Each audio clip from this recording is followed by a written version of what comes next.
Hi, my name is Pat, and this is my channel, Book Chat with Pat, and I'm glad that you're here. Today I'm going to be responding to an original tag created by my friend Bob at Robert G. Reader of Books. This is entitled Reading Books About Reading Books. This is a wonderful set of questions that invites us to talk about what it is that makes reading so important to us. So here we go. Number one, what do you enjoy the most about reading? Well, I enjoy entering into other worlds, worlds other than my own. Part of that is a desire for escapism, I'm sure, but it is also a really deep sense of curiosity, I think, about the world outside of my little world. Sometimes reading is or provides a source of comfort. Sometimes it's pure entertainment. Sometimes it's just the joy of learning something new. Number two, what is the greatest benefit that you get from reading? I've talked several times in different videos about something that I learned about developing a literature curriculum. And I learned this from a very great teacher, Emily Stile, with whom I studied as a very young teacher myself. Emily was a master teacher, and she introduced me to the idea of reading and a literature curriculum as providing windows and mirrors.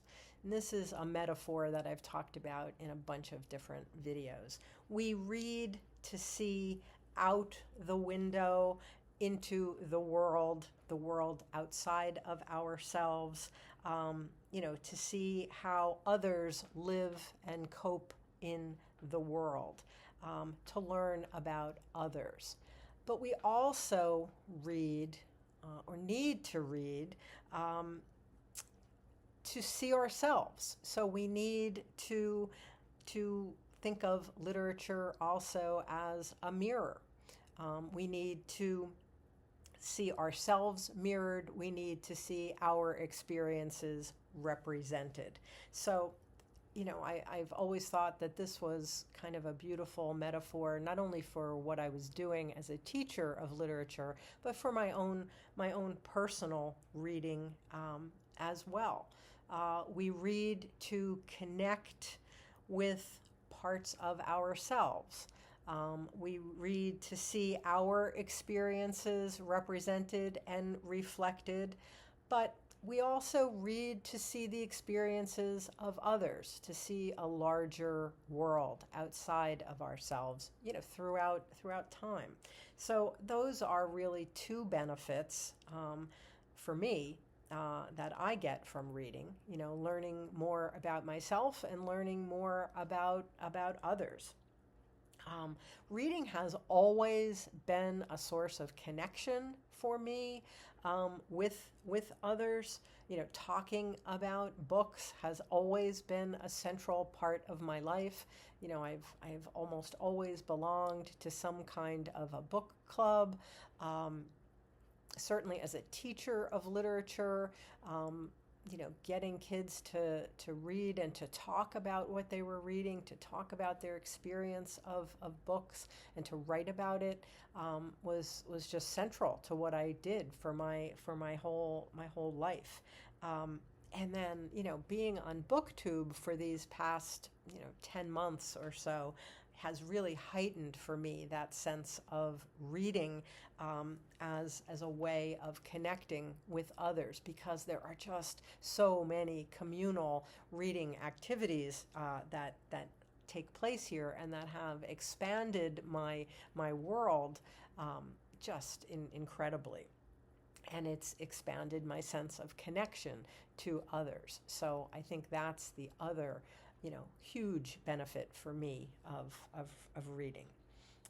whether it's reading with a group or reading with a buddy, reading with somebody else, having somebody to talk to about what we're reading. It's just so central to my experience. Number 3, is there any other activity that gives you satisfaction similar to reading? No, I can't think of anything that would be comparable. Number 4, do you have a dedicated time each day or specific days of the week set aside for reading? No, not really. Although now that I have retired from teaching, I have a lot more time to read what I want to read. And I read for many hours a day, pretty much every day. If I don't get to do that, I feel like something is off. Something's just, not quite right. I read best early in the morning and early in the day. I don't read nearly as well as the day wears on. Reading at night is very difficult for me. And the later it gets, the less well my reading goes. Number 5, do you have a dedicated amount of time each day for reading? No, I don't have a dedicated amount of time, but each day I know what books I am reading, what I want to read from each of the books that I'm, working my way through or, participating in an event on. And while I don't have a dedicated amount of time, it is a considerable amount of time. It is in the hours every day. I watch very, very little television beyond YouTube. So I read. I go to the gym, I work out, and I read a lot. Number 6, what is your favorite essay or book about the joys of reading? I have 2 that I would like to talk about. One is by Maureen Corrigan, and that's Leave Me Alone, I'm Reading. Finding and Losing Myself in Books. Maureen Corrigan is an NPR book critic. She's also a professor of English at Georgetown University. In this book, Leave Me Alone, I'm Reading, she talks about the role that reading has always played in her life since her childhood. She writes about how reading has provided her with companionship, with escape, with a sense of solitude, and also with a way to feel connected to her much adored father. In this book, she writes about many of the works of literature that have shaped her throughout her life. Everything from mysteries with hard-boiled detectives to Catholic martyr stories to the great classics of fiction. She is one of my favorite literary critics. She's someone I identify with deeply because she's an English teacher also, and we also have similar ethnic and religious backgrounds. So, when I hear her on the radio or when I read her column or when I read this book, she wrote another book about the experience of reading and rereading The Great Gatsby. When I read her, I have that feeling of coming home. I have that feeling that I was talking about, of experiencing something of a mirror. Another really important book on this topic is Will Schwab's The End of Your Life book club.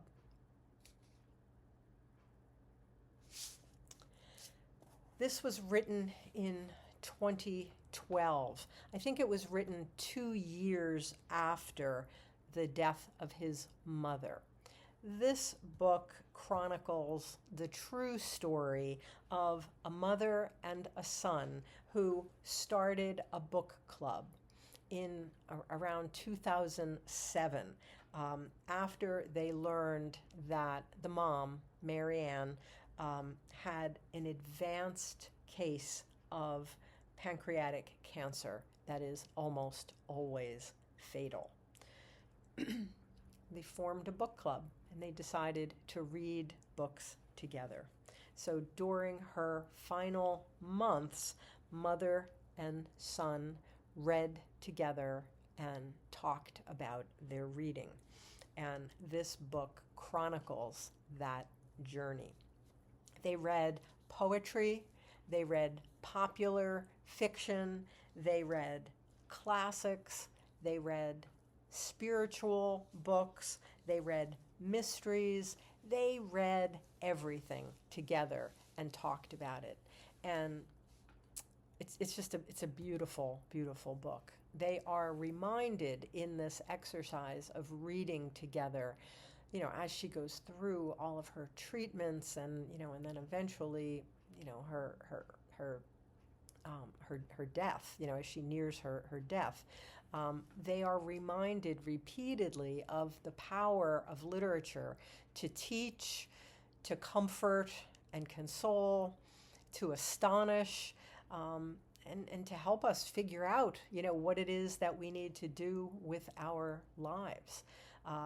This book has been called both a way of coping with loss and also a celebration of life.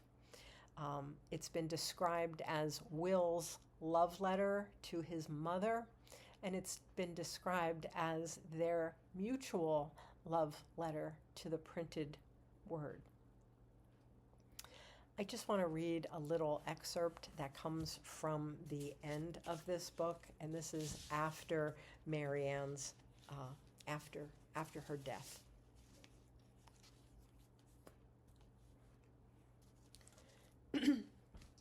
Mom taught me not to look away from the worst, but to believe that we can all do better.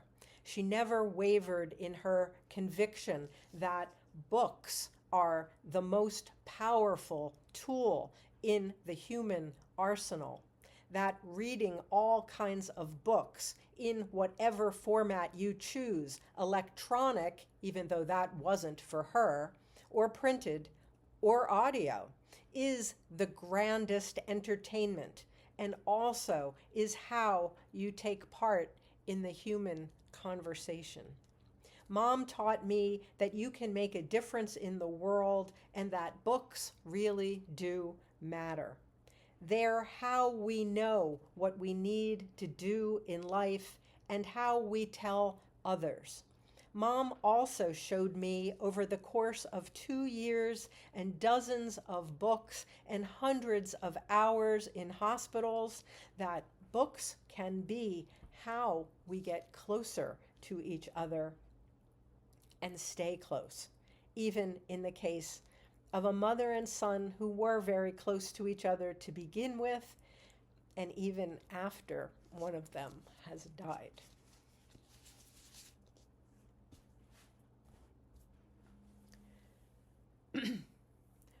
Number 7, what is your favorite quote about reading? Well, in addition to that passage that I just read from the End of Your Life book club, I have 2 other quotations that I love.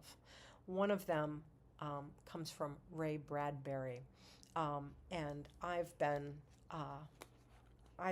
thinking about this a great deal as I've been engaged in this process this last year of reading banned books.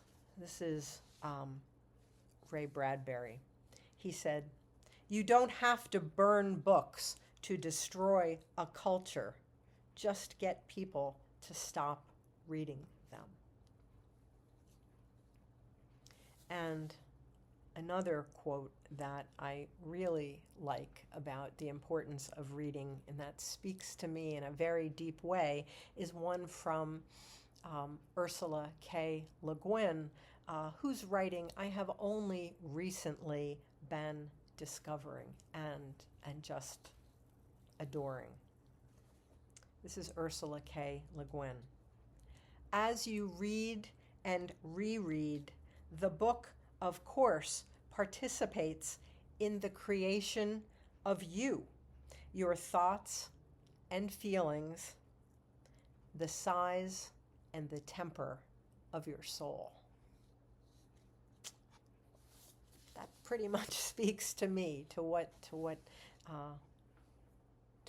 the importance of reading really is all about. Number 8, if you were denied time to read, if your access to books was denied to you, how would you cope? I would not cope well. I would be like that guy in the Twilight Zone episode, all he wants to do is for people to leave him alone so he has time to read, and then, through a whole bunch of things that happen, he ends up being the last man on earth, and he's surrounded by nothing but his books, and he breaks his glasses and he can't see to read. I would be at a loss if I didn't have reading. I don't know what I could replace it with.